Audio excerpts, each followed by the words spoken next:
Hey everyone, Nam here, and we have come to the big game of the season, Super Bowl 51. After uh, just a blowout in the Atlanta game over Green Bay and the eventual blowout of New England, they took over the game late against the Steelers. You have the number one scoring defense in the Patriots, number one scoring offense in the Falcons coming head to head. Something's got to give. Just a brief talk, and then I'll give a little description of what needs to happen for both teams, and then my prediction.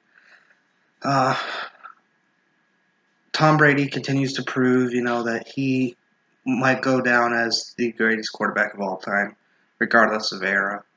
Um, the Falcons prove that Matt Ryan, especially. And Julio Jones, I mean, they've been a good 1-2 punch. I mean, Julio Jones is out of this world, especially when he gets on one-on-one coverage. Uh, so they are a good represent. I mean, they took it to the Green Bay Packers. Green Bay just didn't have an answer. They just didn't play their best. We'll put it that way.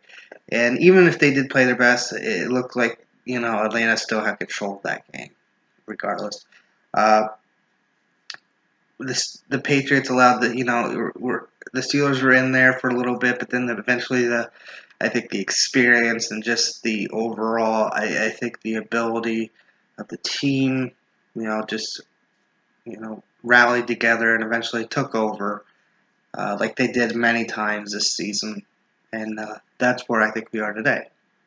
Well, that's where we are today. It's Super Bowl 51. Keys for the Falcons to win this. One of the things is obviously, believe it or not, even though like the Patriots have one of the best defenses, you're gonna have to go. You're gonna have to challenge them, and you're gonna have to try to get a lot of one-on-one matchups for Julio Jones, especially if Matt Ryan wants to, just tear apart that secondary like he did against Green Bay.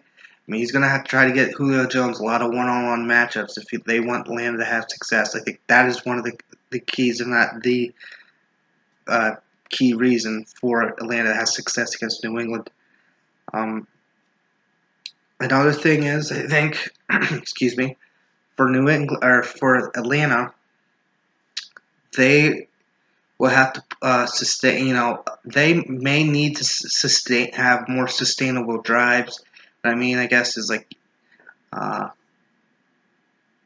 you know, eat some clock. You really don't want the ball in Brady's hands. I mean, yes, you can score fast, but I think when in the clutch, New England can score when need be, and they can come up big.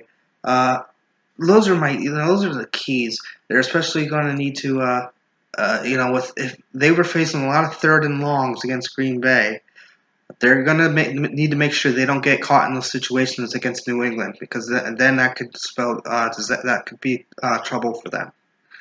Um, Going on the flip side with New England, uh, someone's going to need to step up. Last week it was Chris Hogan. Could be again. Um, but he's also got Julian Edelman. Tom Brady's got two good receivers, and Julian Edelman and Chris Hogan. Somebody always steps up though for the Patriots. That's what it's always been like. There's really no superstars. The only superstar receiver that Tom Brady really has ever had was Randy Moss. But look what he's done without. He's still won 4 Super Bowls, one for his fifth. The key for the Patriots: be methodical, like you always are. Keep drives going. Make sure you don't want the Falcons to get in your red zone, because that happened a couple of times. You were fortunate enough to stop the Steelers, but uh, I think with the Falcons are a different team, a different breed, and I think they'll feed off that if you give them any opportunity to knock on the door and to punch it into the end zone. So that's going to be one thing that the Patriots need to do. Another thing is, like I was saying, how like the Falcons need to get Julio Jones in one-on-one situations. Well, the Patriots need to get him in double coverage. They did that against Antonio Brown, very effective. Uh, they limited his performance. Then that caused them. I think that caused a disruption in the passing game for the Steelers, and it allowed them to create turnovers and interceptions. That's going to be key for the Patriots. Now, for my prediction, the Falcons are really a hot team right now, and I feel the Patriots can make an argument that they've been uncontested, but it's just also the point where no team has been able to play up to their level. This is really a tough one because I can, it's out of offense versus defense. Again, though, and I went against the Patriots in Super Bowl 49, and I this time around though I don't think I can go against them. I have the Patriots win. It will be a close one though, like Super Bowl 49. I'm going to say the Patriots win this one 35-31. So that's my prediction for Super Bowl 51 and my little analysis. Feel free to let me know where you agree, disagree, and give me your points. This one will be exciting to see. It's a matchup of an offense versus a defense. So with that said, as always, I'm Nam. Always use your noodle.